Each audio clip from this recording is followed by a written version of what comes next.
창세기 32장 21절부터 31절까지의 말씀. 다 찾으셨으면 저와 여러분이 한 절씩 본문 말씀을 교독하도록 하겠습니다. 제가 먼저 읽도록 하겠습니다. 저희가 함께 읽는 이 말씀은 하나님의 말씀입니다.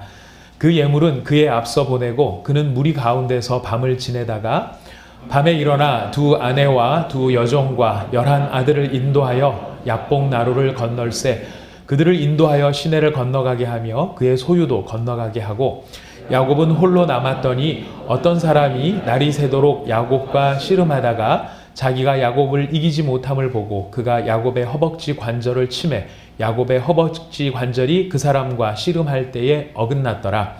그가 이르되 날이 새려하니 나로 가게 하라. 야곱이 이르되 당신이 내게 축복하지 아니하면 가게 하지 아니하겠나이다.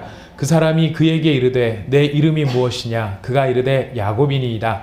그가 이르되 내 이름을 부를 것이 아니요 이스라엘이라 부를 것이니 이는 내가 하나님과 및 사람들과 겨루어 이겼음이니라. 야곱이 청하여 이르되 당신의 이름을 알려주소서. 그 사람이 이르되 어찌하여 내 이름을 묻느냐 하고 거기서 야곱에게 축복한지라. 그러므로 야곱이 그곳 이름을 브니엘이라 하였으니 그가 이르기를 내가 하나님과 대면하여 보았으나 내 생명이 보존되었다 함이더라. 31절을 같이 읽습니다. 그가 브니엘을 지날 때에 해가 돋았고 그의 허벅다리로 말미암아 절었더라. 아멘. 야곱이라는 사람이 있습니다. 야곱은 아브라함과 이삭의 그 자손입니다. 아브라함이 할아버지이고 이삭이 아버지인데 이 야곱은 평생에 복을 쫓는 사람, 평생에 성공을 쫓는 사람으로 대표되는 잘 알려진 사람입니다. 그는 태어날 때 쌍둥이의 동생으로 태어났습니다. 태어나는데 태어날 때부터 무슨 의식이 있었는지는 모르겠지만 그의 형의, 자기 앞서가는 형의 발꿈치를 잡고 그 형보다 지지 않으려고 태어났던 그런 기록을 가지고 있습니다. 그런 그 마음, 형의 발뒤꿈치를 잡는 바로 그런 마음이 평생 야곱의 생애를 살아가는 일 하나의 상징으로 남아있는데요. 그 야곱은 그렇게 형의 발뒤꿈치를 잡으며 자기가 이기고 자기가 성공하고 자기가 나은 사람이 되려고 많이 몸부림을 쳤던 사람입니다. 근데 일반적으로 성공을 하기 위해서 우리가 순리를 따르고 좋은 일을 따르고 정직해서 성공을 하면 참 좋겠지만은 세상에서 성공하기라는 것이 정직하고 순리를 따라서 성공하는 것이 얼마나 어려운 일인지 모르겠습니다. 야곱도 그의 목표가 성공에 있었기 때문에 그는 수단과 방법을 가리지 않고 그 성공을 위해 달려갔고 자기가 원하는 일을 이루기 위해서 몸부림을 쳤습니다. 그래서 그가 했던 가장 대표적인 행동, 그의 평생에 이 야곱을 야곱되게 하는, 야곱 그러면은 그의 앞에 붙어야 되는 가장 중요한 수식어, 그것은 바로 무엇이냐면 속이는 자였습니다. 야곱은 성공하기 위해서 수단과 방법을 가리지 않았다고 말씀을 드렸는데요. 그는 그 속임에 있어서 형을 속였습니다. 장자권을 빼앗기 위해서 팥죽 한 그릇에 형에게 이 장자권을 빼앗기도 하고, 또 아버지가 돌아가실 날이 가까워 왔다는 자기의 이제 신체적인 조건이 발생을 했어요. 이삭이 눈이 잘 보이지 않고 어두침침해지니까 이러다 내가 죽겠거나 이렇게 생각이 들어서 아들한테 이야기합니다. 큰아들 에서한테 네가 사냥을 해서 내가 좋아하는 맛있는 음식을 만들어 가지고 오면 내가 그걸 먹고 너무 행복하게 너를 위해서 축복을 해주겠다. 그래서 음식을 해와라. 그 얘기를 들었는데 그 이야기를 누가 들었느냐면은 어머니 리브가, 이삭의 부인 리브가가 그 이야기를 듣고, 리브가는 에서를 사랑하지 않고 야곱을 사랑했죠. 그래서 얼른 야곱한테 이야기해 줍니다. 니네 아버지가 네 형을 축복하려 그래. 그러니까 너 빨리 네 방법을 찾아. 그랬더니 야곱이 우리 형은 나랑 같은 쌍둥이지만 형은 이렇게 털도 많고 들에서 나가서 사는 사람이라 체구도 틀리고 그가 그 향치도 체취도 틀린데 내가 아무리 복이 탐이 난들 형 흉내를 내다가 오히려 저주만 받을까봐 두렵습니다, 어머니. 그랬더니 어머니가 내가 다 작전을 짜줄게. 그래가지고 양털을 갖다가 야곱의 팔에다가 붙입니다. 그래서 딱 만지면은 사람 털처럼, 에서의 털처럼 느끼게. 그리고 에서의 옷을 가져다가 야곱에게 입힙니다. 자, 이제 니한테서 형의 냄새가 나지? 아빠가 눈이 안 보이니까 넌 줄 모를 거야. 한번 가봐. 그래서 들이밉니다. 그래서 그 엄마와 함께 계략을 짠 아들 야곱이 복을 받기 위해서, 그 그 복을 얻기 위해서, 형의 복을 가로채기 위해서 엄마와 작당을 하고, 집안이 이래요. 보통 이제 아들만 속이는 게 아니고 엄마도 속여요. 속이는데 형들 속이고 아빠를 속이고 남편을 속입니다. 그래서 이제 얼떨결에 이삭이 그 정말 에서가 아니고 야곱인 줄 알아서 야곱에게 그 에서한테 주고 싶었던 모든 복의 축복을 다 해줍니다. 근데 지금 에서가 받아야 할 축복, 그 이삭이 이렇게 축복을 해줬다 그러면 우리 생각에는 그러면 그 축복 뭐 A, B, C 이렇게 축복이 있으면은 우리가 기원을 해주지 않습니까? 서로 더욱 잘 되기를 바랍니다. 형통하기를 바랍니다. 사업이 올해는 정말 그냥 대박이 터지기를 바라겠습니다. 이렇게 해주는 거 우리가 축복이라고 생각을 해서 이삭도 야곱한테 그렇게 축복을 해주고 그 다음에 나중에 알았을 때 에서한테도 그럼 또 좋은 얘기를 해주면 되지 않나 이런 생각을 할 텐데 이 이삭의 축복은 어떤 의미가 있었느냐면은 유언과도 같은 성격이 있었던 것입니다. 그래서 이거는 이제 내 재산이나 앞으로 내가 받아야 될 모든 것에 대해서 단 한 번밖에는 쓸 수 없는 그런 축복의 진정한 그 상속의 의미가 있는 그런 축복이었습니다. 나중에 그 사실을 알고 에서가 울며 불며 아버지한테 매달립니다. 아버지, 축복이 그거밖에 없습니까? 저한테도 주십시오. 그랬더니 그 이삭이 에서를 위해 빌어줬던 축복이 무엇이냐면은 너는 평생 네 동생의 종으로 살 것이다. 이거를 축복이라고 해줬던 것입니다. 그러니 이 에서의 입장에서는 팥죽 가지고 날 속였죠.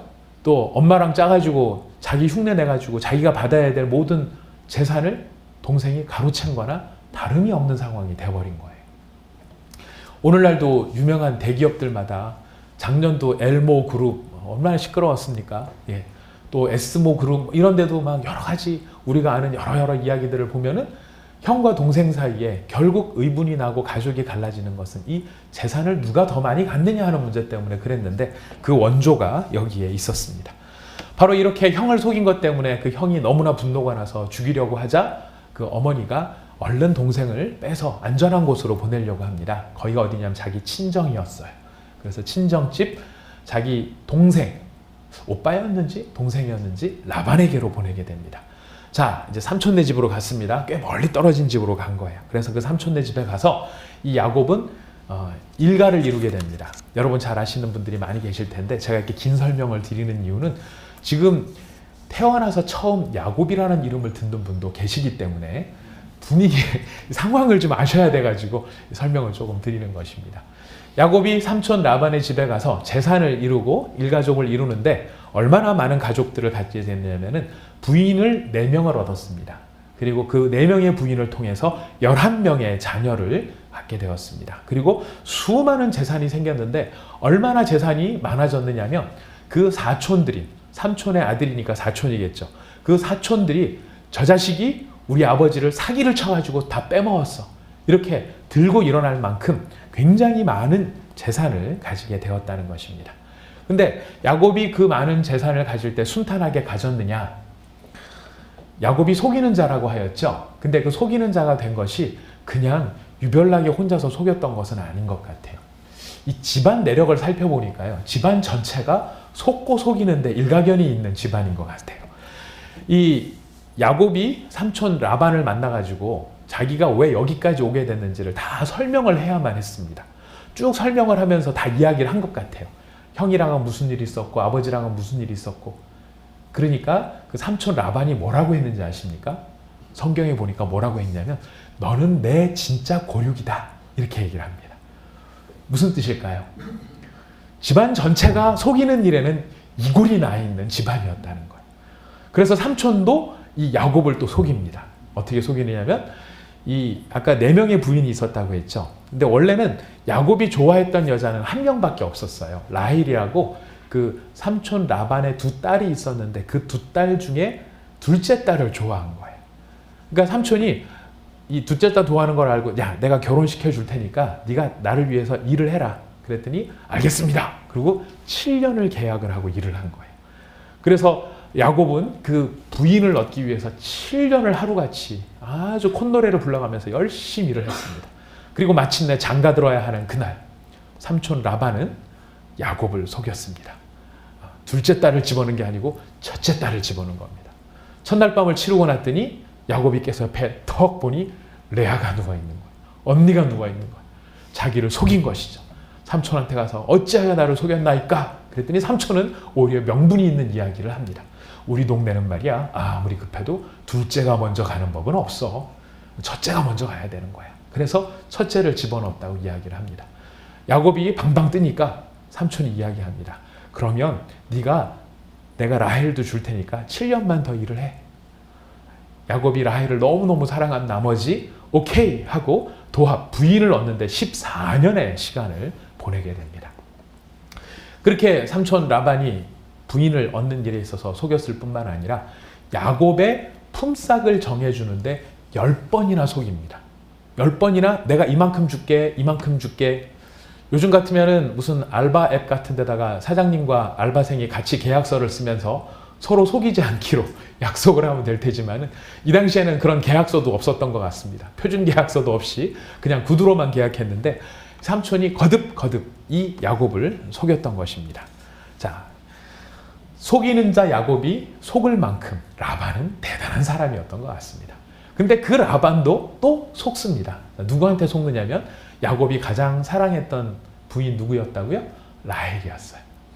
이 야곱이 많은 재물을 얻은 것 때문에 이 사촌들이 자기를 쳐다보는 게 옛날 같지 않고 삼촌도 자기를 정말 경계하면서 보는 이 상황 앞에 야곱은 이제 내가 고향으로 돌아갈 때가 됐나 보다 하고 이제 떠나온 고향으로 가려고 합니다. 고향으로 가려고 하는데 자기 부인, 자기가 가장 사랑하는 이 라헬이 어떤 일을 저질렀냐면은 자기 아버지가 애지중지하고 가장 소중하게 여기는 드라빔이라고 하는 우상을 몰래 훔친 거예요. 여자는 겉보고는 모르는 모양입니다. 속이는 자로 끝나는 게 아니라 절도입니다. 절도를 했습니다. 훔쳤습니다. 그리고 훔친 그것을 어디에다 두었냐면 자기가 타고 다니는 낙타의 안장 밑에다가 그 드라빔을 숨겨놓고 앉아있는 거예요. 삼촌 라반이 쫓아왔습니다. 야곱이 야밤도주를 했다는 이야기를 듣고 친척들을 다 데리고 7일 만에 몇 킬로를 주파해서 왔느냐면은 성경의 기록에 의하면 480km를 7일 동안 쉬지 않고 달려와서 야곱을 잡아낸 거예요. 480km면 어느 정도 되는지 아십니까? 멀죠. 멉니다. 우리 부산까지 얼마죠? 서울에서 부산까지? 한 320km 정도 되나요? 320km 잡고. 자, 320km보다 100km, 140km를 더 내려간 거예요. 7일 동안에 삼촌 라반이 얼마나 열을 받고 흥분을 했으면 저 야곱 잡아가지고 내가 그냥 안 두겠다. 이 마음으로 7일 동안에 480km를 따라간 거였었습니다. 다 따라가서 야곱을 잡아서 그 혼을 내주려고 하는 그 시점에 하나님이 라반의 꿈에 딱 나타나셔서 한마디 경고를 하십니다. 손대면 그냥 안 둔다. 하나님의 경고를 딱 받고 라반이 가서 막 어떻게 하려고 그랬는데 하나님 때문에 무서워서 말을 못하고 야곱한테 너 왜 그랬니? 너 왜 도망갔니? 내가 너희를 북치고 장구치고 잔치에서 내보낼 수 있었는데 왜 도망갔니? 야곱이 이렇게 얘기를 합니다. 라반이 얘기합니다. 그럼 도망갈 때 도망갈 양이라도 드라빔은 왜 훔쳐갔니? 야곱이 이야기합니다. 진짜 누가 삼촌 물건 손댄 사람이 있으면 그 사람 죽어도 좋습니다. 야곱은 라헬이 훔쳤다는 걸 몰랐거든요. 자, 삼촌이 다 뒤집니다. 집안을 다 뒤집니다. 다 뒤졌는데 라헬이 거하는 장막에 아버지가 들어온 거죠. 그랬더니 라헬이 뭐라고 했느냐면 아버지, 제가 지금 월경 중이기 때문에 못 일어납니다. 아버지를 또 속인 거예요. 아버지는 라헬을 끄집어내고 그 낙타 자리까지 다 찾아봐야 거기서 찾았을 텐데 라헬이 그런 상황인 줄 알고 그 말을 믿고 또 속은 거예요. 집안 좋죠. 엄마하고 아들이 속여서 형하고 아버지를 속여 먹지를 않나. 삼촌이 조카가 왔는데 그 조카를 상대로 해서 20년 동안 사기를 치지를 않나. 그 삼촌은 또 자기 딸한테 속지를 않나. 딸은 또 가장 이쁘고 야곱이 좋아한 거 보면 상당한 또 미모가 있지 않았을까 생각이 드는데 그렇게 괜찮은 여자가 절도에 사기까지 주저하지 않는 그런 대범함을 보여주는 그 집안. 그 집안이 누구네 집안이라고요? 야곱의 집안이고 그 혈통이 누구네 혈통이라고요? 아브라함의 혈통인 거예요. 이걸 보면 하나님이 아브라함이나 이삭이나 야곱을 사랑하신 것은 그들이 사랑받을 만한 자격이나 조건이 있어서 사랑한 것은 분명히 아닌 것을 알 수 있습니다. 다 누구 같을까요? 네, 저희 같은 거예요. 다 저희 같은 거예요. 다 야곱, 이삭 이렇게 이 사람들이 이런 모습인 걸 가지고 우리가 참 야곱 덜 떨어졌다 이렇게 생각할지 모르겠지만 하나님 앞에서 어쩜 우리는 다 그렇게 속고 속이면서 인생을 살고 있는지 모릅니다. 사랑을 받을 만한 자격이나 조건이 있어서 하나님 우리를 사랑하신 것이 아닌 것을 진심으로 찬양하며 영광을 올려드립니다. 자, 이렇게 야곱이 이제 형네 집에서 나와서 자기 고향으로 돌아가야 되는데 야곱의 입장에서 풀어야 할 숙제가 하나 남아 있습니다. 여러분 잘 아시죠?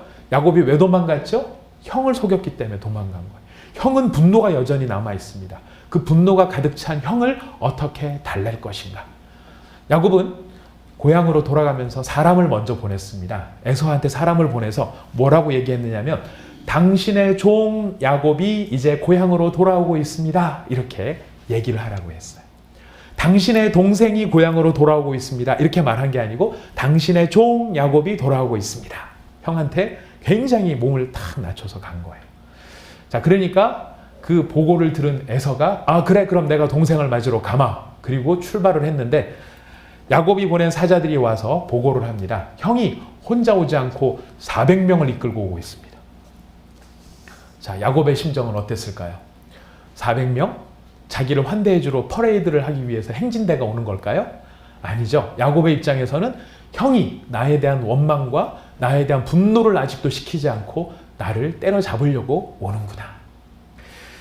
이 야곱이 극도로 불안해합니다. 32장 7절 우리가 읽진 않았지만 야곱이 그 소리를 듣고 어떻게 반응을 하느냐면은 제가 읽어드릴게요. 32장 7절에 야곱이 심히 두렵고 답답하여 자기와 함께한 동행자와 양과 소와 낙타를 두 떼로 나누었다 되어 있습니다. 보고를 받자마자 야곱이 한 첫 번째 행동, 그 불안함과 염려 속에 역시 속이는 자, 똑똑한 자, 경영 잘하는 자, 이 야곱은 이 상황에 대한 대비책을 만듭니다. 떼를 둘로 나누어라. 그래서 에서가 A를 치면 나는 B를 갖고 튀고 에서가 B를 치면 나는 A를 갖고 튀겠다. 대안을 딱 만드는 사람, 바로 그 사람이 야곱이었습니다. 여러분 속이려면 야곱과 같이 되시기를 축복합니다. 아무튼 야곱은 이렇게 두 떼로 나누어서 상황을 대비를 했을 뿐만 아니라 여러분 야곱의 이야기를 쭉 읽어보시면은요. 하나님께서 야곱에게 그렇게 나타나시고 야곱을 축복하시는 사람임에도 불구하고 한 번도 야곱이 하나님 앞에 기도했다는 이야기가 등장을 하지가 않습니다. 근데 처음으로 기도한 때가 언제냐면 이때 기도를 해요. 32장 7절 이후로 야곱이 너무너무 마음에 불안하니까 자기 할 수 있는 방법은 다 취했지만 안 되는 거예요. 그러니까 야곱이 그 다음에 한 일이 뭐냐면 비로소 기도를 합니다.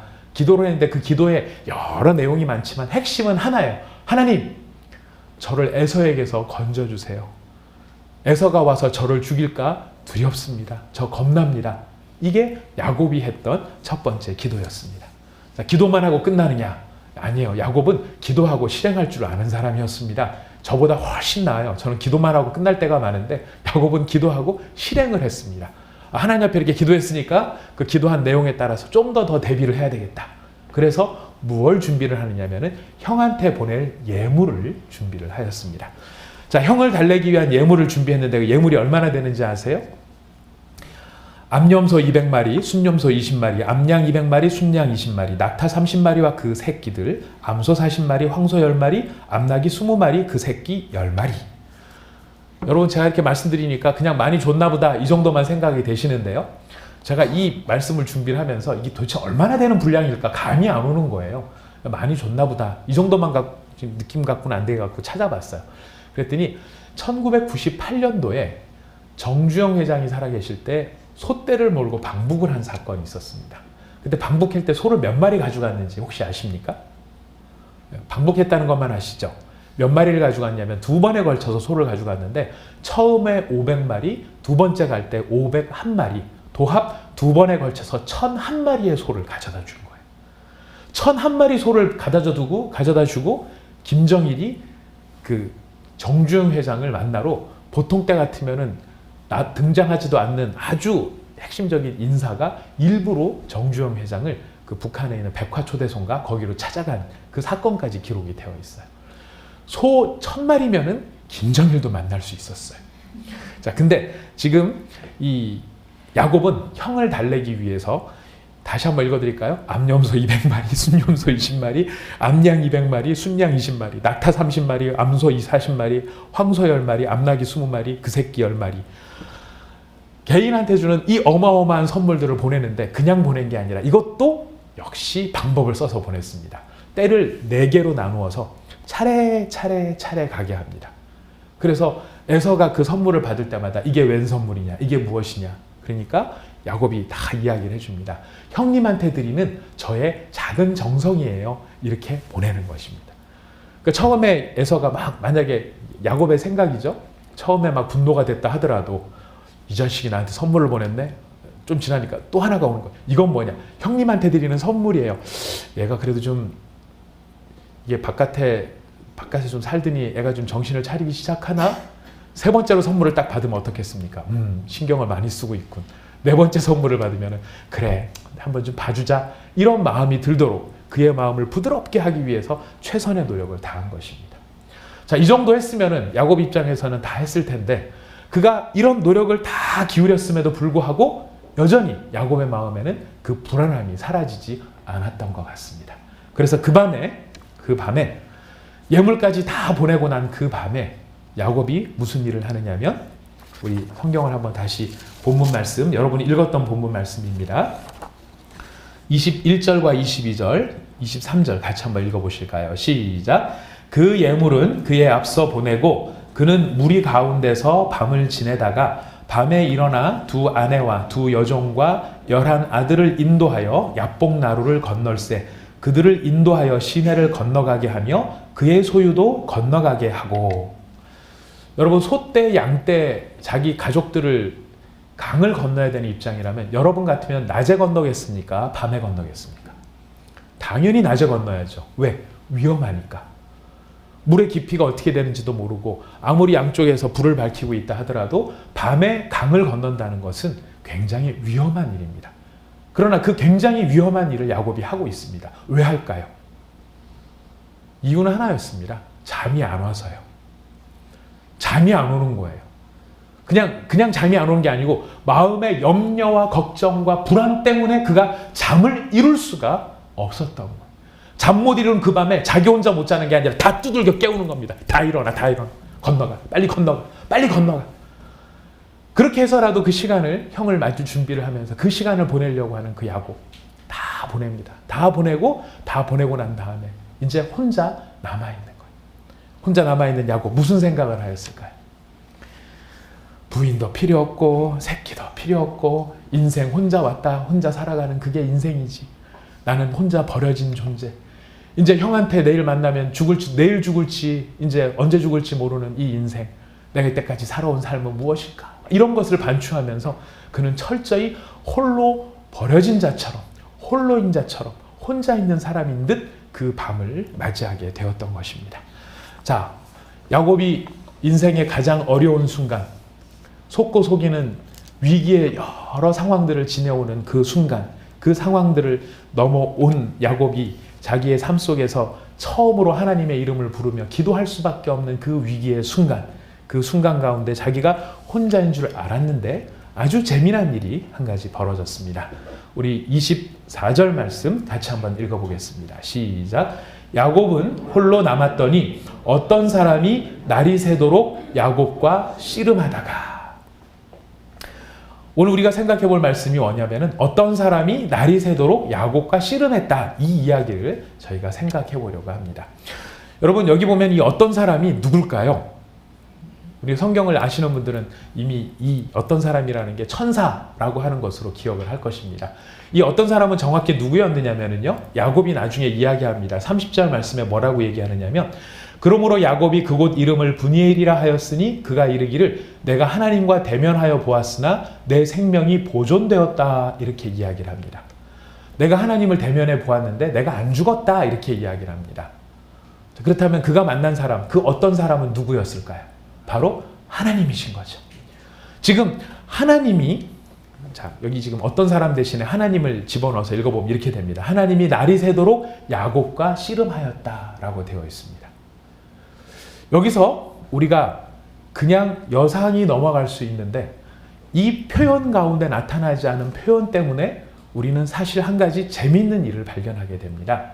그건 뭐냐면 하나님이 야곱을 찾아오셨다라는 표현이 안 나와요. 어떤 사람이 야곱을 찾아와 이런 이야기가 없습니다. 어떤 사람이 야곱에게로 와서 이런 표현이 없습니다. 왔다는 표현이 아무것도 없고 바로 다이렉트로 나오는 게 뭐냐면 어떤 사람이 야곱과 날이 새도록 씨름했다라고 되어 있어요. 자, 왔다라는 표현이 없으면 무슨 뜻입니까? 거기에 있었다는 이야기입니다. 무슨 뜻일까요? 하나님이 야곱과 밤새도록 씨름했다는 말 속에 하나님이 이 야곱의 절체절명의 순간에 야곱을 떠나 있던 하나님이 새로 오셨다는 것이 아니라는 거예요. 야곱이 홀로 있는 그 순간에 하나님 저를 살려주세요. 하나님 저를 지켜주세요라고 말하는 그 기도를 듣고 하나님이 야곱을 찾아오셨더라. 이게 아니라는 거예요. 무슨 뜻일까요? 하나님은 항상 야곱과 함께 계셨다는 것입니다. 하나님은 항상 야곱과 함께 있었는데 누가 그걸 모르고 있었던 것입니까? 야곱이 그것을 모르고 있었던 거예요. 야곱은 하나님 그러면 어떻게 생각했느냐면 자기가 베델에서 처음 이제 삼촌 라반의 집으로 도망갈 때 베델에서 이렇게 혼자 노숙을 했거든요. 야영을 했거든요. 그때 꿈을 꿨는데 무슨 꿈을 꿨느냐면 하늘과 땅이 이어지는 사다리가 있었고 하나님이 나타나셔서 말씀하시는데 어디서 말씀하셨냐면 그 하늘 꼭대기 사다리 위에서 하나님이 말씀을 하신 거예요. 그러니까 야곱은 늘 뭐라고 생각하고 있었냐면 하나님은 늘 하늘 꼭대기에 계신 분 이렇게 생각을 하고 있었던 것이죠. 근데 하나님은 뭐라고 약속하셨냐면 내가 너와 언제나 함께 하리라. 언제나 함께 하리라 약속하셨고 자기가 위기의 때마다 하나님이 나타나셔서 그 위기의 순간에서 건져주셨음에도 불구하고 야곱은 자기와 함께하고 있었던 하나님을 몰랐다는 것입니다.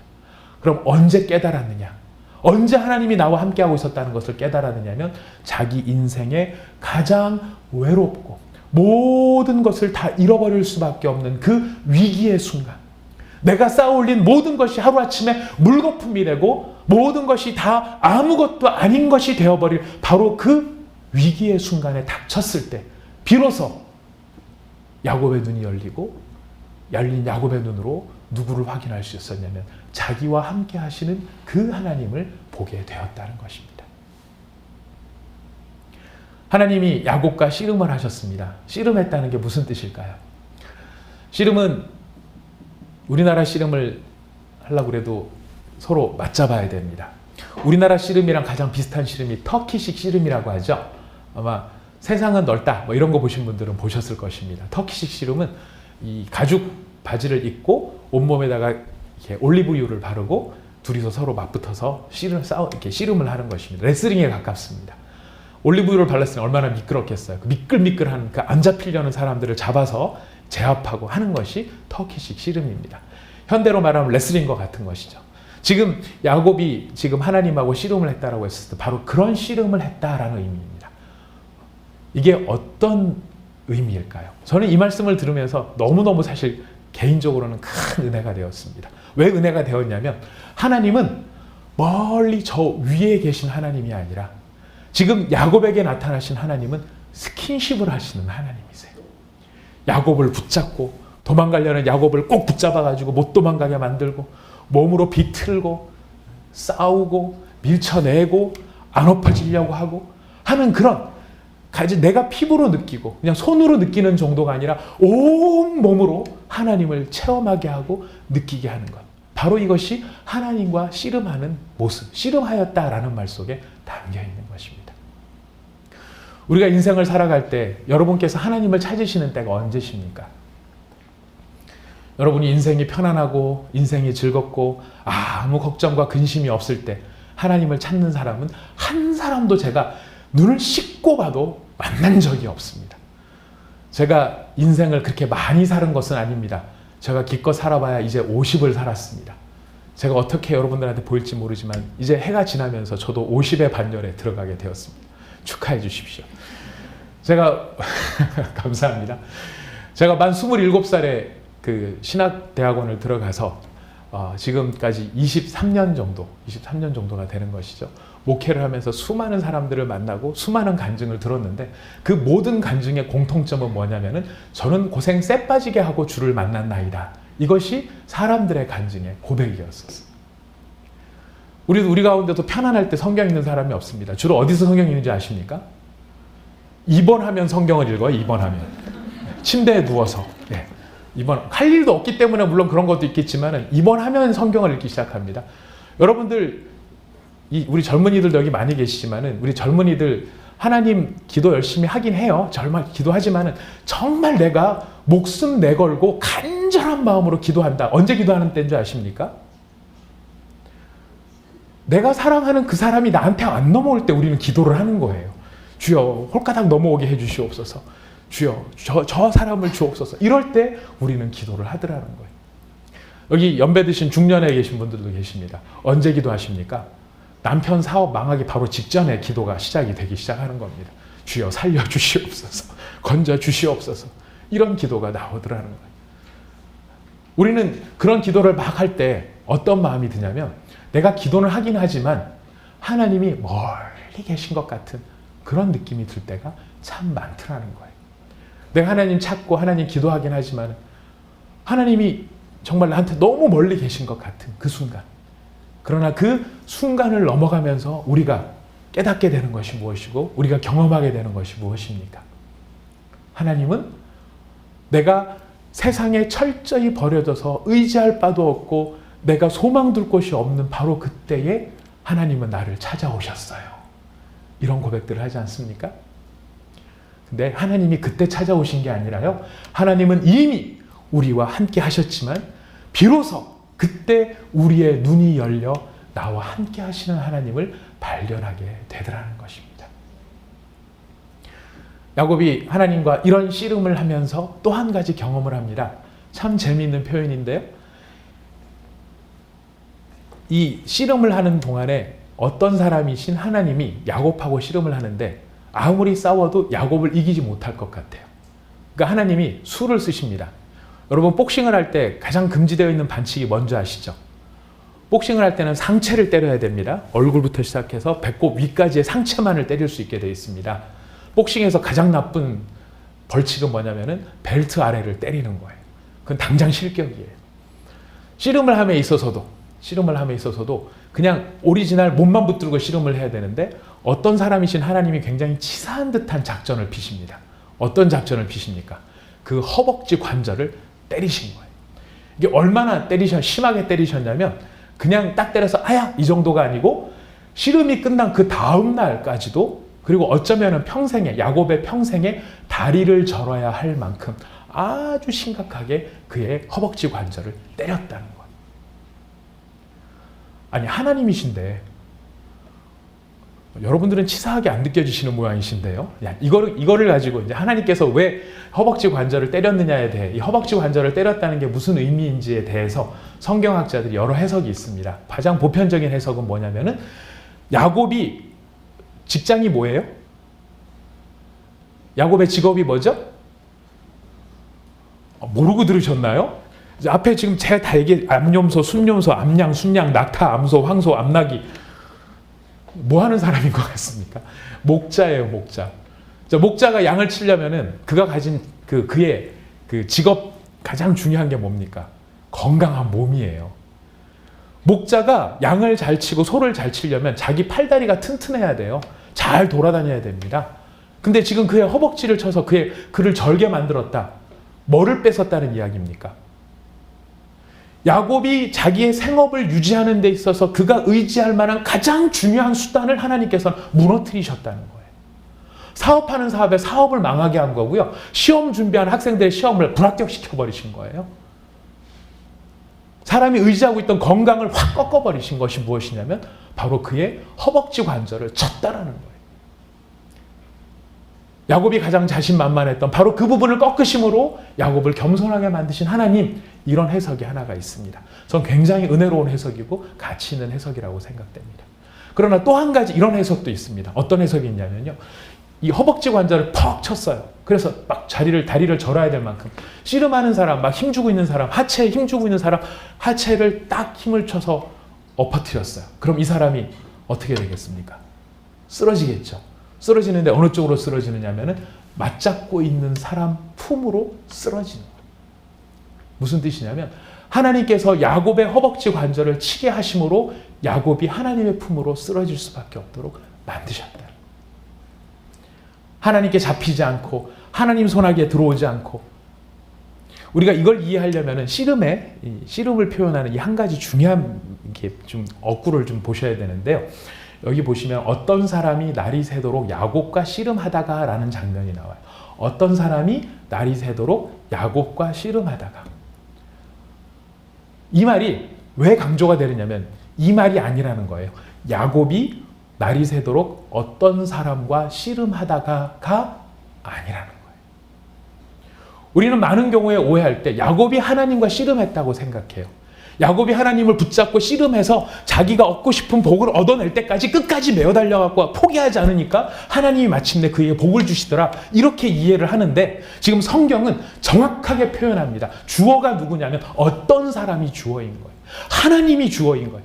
하나님이 날이 새도록 야곱과 씨름하고 계시는 거예요. 야곱과 씨름해서 야곱을 이기려고 하는데 야곱이 안 넘어오는 거예요. 하나님의 품속으로 들어와서 하나님 앞에 항복을 해야 되는데 이 인간이 항복을 안 하고 끝까지 버티더라는 거예요. 그래서 하나님이 어떻게 하십니까?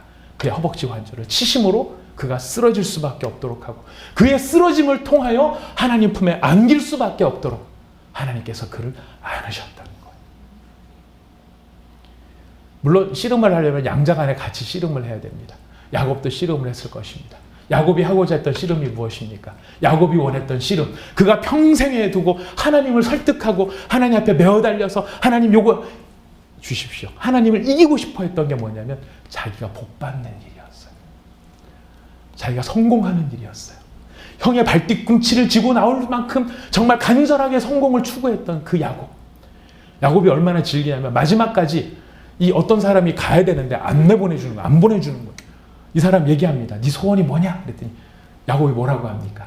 저를 축복해 주십시오. 이렇게 복을 좋아하는 사람이 야곱이에요. 여러분 같지 않습니까? 점잖으시군요. 저 같아요. 저의 씨름과 같아요. 평생 하나님을 붙잡고 하나님 이거 주세요. 하나님 저를 성공시켜 주세요. 제가 이 분야에서 최고가 되게 해주세요. 제 사업이 안정적인 자리에 이르게 해주십시오. 지금 저 같으면 뭘까요? 주님 개척을 시작했는데 제가 쪽박 타면 어떡하겠습니까? 하나님의 영광 가리고 되니까 하나님 저희 교회를 부흥시켜 주세요. 이게 저의 씨름일 수도 있는 부분이에요. 제가 그렇게 하나님을 붙잡고 하나님한테 매어 달려서 하나님을 설득하려고 하는 그것이 우리의 믿음이라고 생각하는 경우들이 많더라는 거예요. 우리의 기도를 통해서, 우리의 간구를 통해서 하나님 제 자존심을 살려주세요. 나한테 욕했던 저 인간 입을 돌아가게 해주세요. 하나님 우리 사업 망하게 했던 저 사람 길 가다가 엎어지게 해주세요. 하나님 제 자존심을 세워주세요. 제 사업을 일으켜 해주세요. 하나님이 잘 안 해주시는 것 같으니까 우리가 씨름을 하죠. 어떻게 씨름합니까?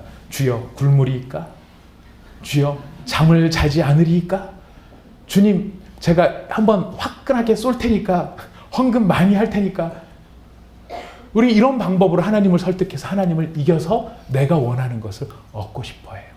그래서 우리는 자꾸만 야곱이 하나님과 씨름했다고 읽고 싶은지 모르겠어요. 그러나 성경은 이렇게 이야기합니다. 하나님이 야곱과 씨름하셨다. 하나님이 야곱을 설득하고 계시는 거예요. 복을 원하고 성공을 원하고 너 자존심을 지키기를 원하는 그것이 너의 삶의 가장 중요한 것이라고 너는 생각하면서 살아가는 것인지 모르겠지만 내가 너를 불렀을 때 너는 나의 아름다운 목표와 비전과 꿈을 위해 내가 너를 부른 것이다. 하나님이 야곱을 그냥 불러서 내가 복 주마 하신 게 아니에요. 야곱을 향한 꿈이 있으셨어요. 여러분 하나님께서 야곱을 향해 무슨 꿈을 꾸신지 아십니까? 혹시 아시는 분 계십니까? 예, 다 아시는데 한 분 모르는 것 같아서 제가 알려드리도록 하겠습니다. 성경을 한번 찾아보실까요? 창세기 28장으로 가보도록 하겠습니다. 창세기 28장. 창세기 28장 우리 10절 말씀부터 15절 말씀까지 같이 한번 읽어보도록 하겠습니다. 창세기 28장 10절부터 15절까지 한 목소리로 같이 읽어봅니다. 시작. 야곱이 브엘세바에서 떠나 하란으로 향하여 가더니 한 곳에 이르러는 해가 진지라. 거기서 유숙하려고 그곳에 한 돌을 가져다가 베개로 삼고 거기 누워 자더니 꿈에 본즉 사닥다리가 땅 위에 서 있는데 그 꼭대기가 하늘에 닿았고 또 본즉 하나님의 사자들이 그 위에서 오르락 내리락 하고 또 본즉 여호와께서 그 위에 서서 이르시되 나는 여호와니 너의 조부 아브라함의 하나님이요 이삭의 하나님이라. 내가 누워있는 땅을 내가 너와 내 자손에게 주리니 내 자손이 땅의 티끌같이 되어 내가 서쪽과 동쪽과 북쪽과 남쪽으로 퍼져나갈지며 땅의 모든 족속이 너와 내 자손으로 말미암아 복을 받으리라. 내가 너와 함께 있어 내가 어디로 가든지 너를 지키며 너를 이끌어 이 땅으로 돌아오게 할지라. 내가 내게 허락한 것을 다 이루기까지 너를 떠나지 아니하리라 하신지라. 아멘. 여러분이 얼마나 복된 축복의 말씀입니까? 여기다 너 대신에 제 이름 집어넣고 이거 그대로 내 말씀으로 받는다면 얼마나 복된 축복의 약속이 되겠습니까? 내가 은수 너와 함께 있어 은수 네가 어디로 가든지 은수 너를 지키며 은수 너를 이끌어 이 땅으로 돌아오게 할지라. 내가 은수 너에게 허락한 것을 다 이루기까지 결코 은수 너를 떠나지 아니하리라 하신지라.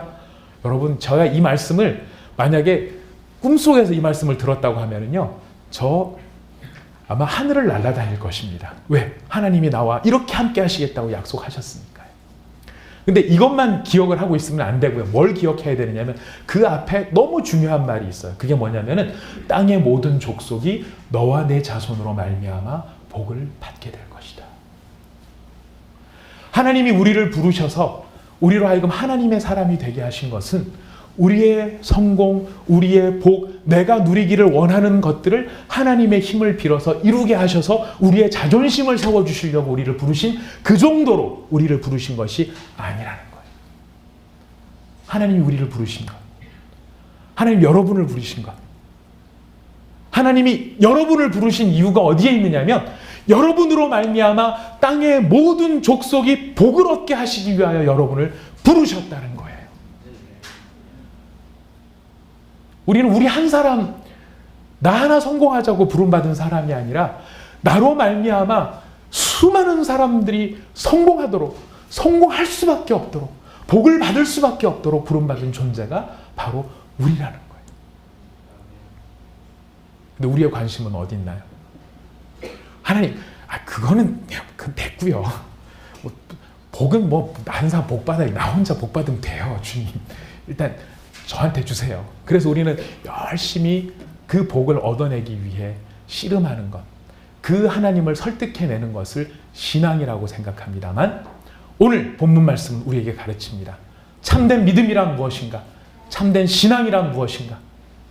바로 우리를 설득하시고 우리를 위하여 우리를 붙잡고 씨름하시는 그 하나님이 우리와 함께하는 그것이 참된 신앙이다. 그것이 진정한 믿음이라고 우리에게 선포하고 계시는 것입니다. 우리가 하나님을 설득하고 있는 것이 아니라 하나님이 우리를 설득하고 계십니다. 우리의 모든 인생의 고난과 역경과 좌절과 실망과 마음의 상처와 분노와 아픔을 통해서 우리가 그 아픈 상처를 끌어안고 몇 날 며칠간 잠을 못 자고 이를 갈고 분노해하고 하나님 저 이 세상 못 살겠어요. 하나님 저 성공하지 않으면 이 세상 못 살겠어요. 하나님 내한테 저렇게 아픔을 준 저 인간 망하는 꼴 보기 전에 전 못 살겠어요 하는 그런 우리를 설득하시며 너는 다른 사람 복받게 하기 위한 존재로 부름받은 거야. 너는 내가 다른 사람 성공시키기 위해서 너를 부른 거야. 너는 나의 일을 함께 하자고 너를 부른 거야. 우리로 하여금 그 하나님의 부르심 앞에 깨닫고 감동하고 순종하는 자리에 이르기까지 우리를 붙잡고 씨름하고 계신다는 것입니다. 우리를 포기하지 아니하시는 하나님을 찬양합니다. 우리를 결단코 놓치지 아니하시는 하나님을 찬양합니다. 여러분 이렇게 개척교회에 오셔가지고 말씀 들으면서 제가 오후 2시 예배를 드릴 때마다 느끼는 건데 오후 2시가 굉장히 아주 위크 포인트예요. 점심 잡수시고 밖에서 달달 떠시다가 오전에 사역하시고 피곤하신 몸들로 여기에 딱 앉아 계시면은 오후 2시 예배 시간은 너무나 잠자기 좋은 시간이에요. 예전에 제가 많이 스스로 자학을 했어요. 나한테 무슨 능력이 있어서 이렇게 사람을 다 재울 수 있는 능력이 있나 이렇게 생각을 했는데 형편을 살펴보니까 제가 재우는 게 아니더라고요. 여러분이 주무시는 거더라고요.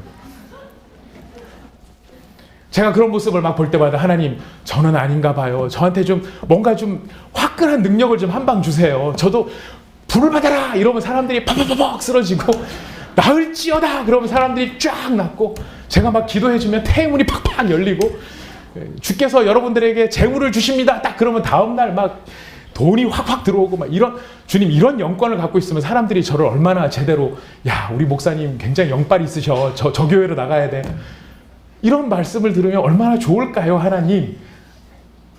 아까 말씀드린 이게 저의 씨름이에요. 저의 씨름, 저 자신을 위한 씨름이에요.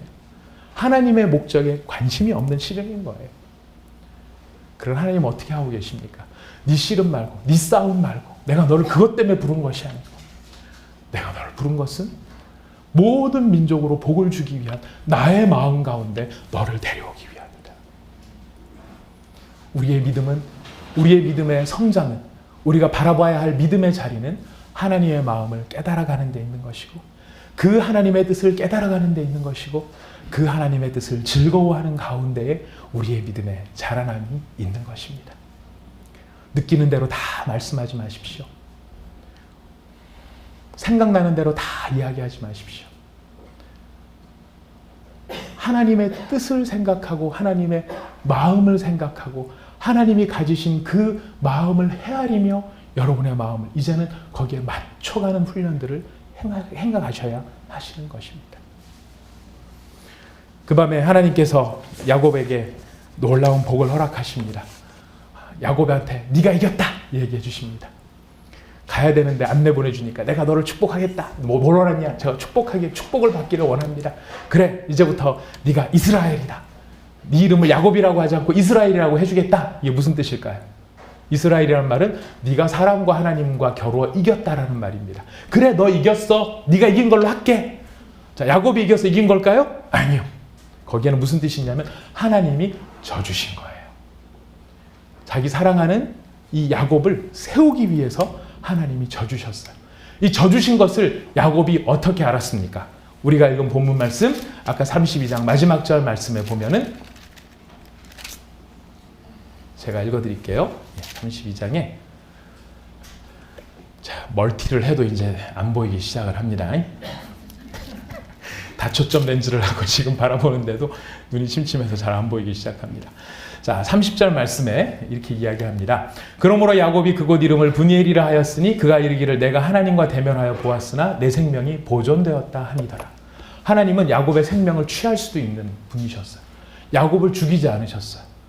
야곱을 죽이지 않은 것을 야곱이 깨달으면서 느끼는 거예요. 아, 내가 하나님을 이긴 게 아니라 하나님이 나한테 져주셨구나. 나를 져주심으로 왜 나한테 져주셨을까? 왜 나를 죽일 수도 있었는데 나를 안 죽이고 살려주셨을까? 그리고 왜 이 내 무릎 관절을 나가게, 허리 관절을 나가게 하셨을까?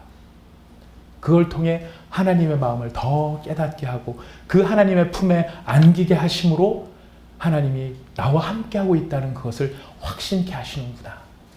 나는 하나님의 일을 위해 살아야 하는 사람이구나 하는 것을 깨닫도록 우리 하나님이 야곱을 인도하셨다는 것입니다. 야복의 밤이 사라져갑니다. 야복 강가의 그 어두웠던 밤, 야곱의 영성이요, 야곱의 마음이요, 야곱의 상황이었던 그 밤이 사라져가고 브니엘의 아침이 밝아옵니다. 야복이라는 말은 무슨 뜻이냐면, 야복이라는 뜻은 텅 빈이라는 뜻입니다. 비어있는 이라는 것이. 텅 비어 아무것도 없는 모든 것이 사라져버린 허무의 밤이 지나고 브니엘의 아침이 다가옵니다.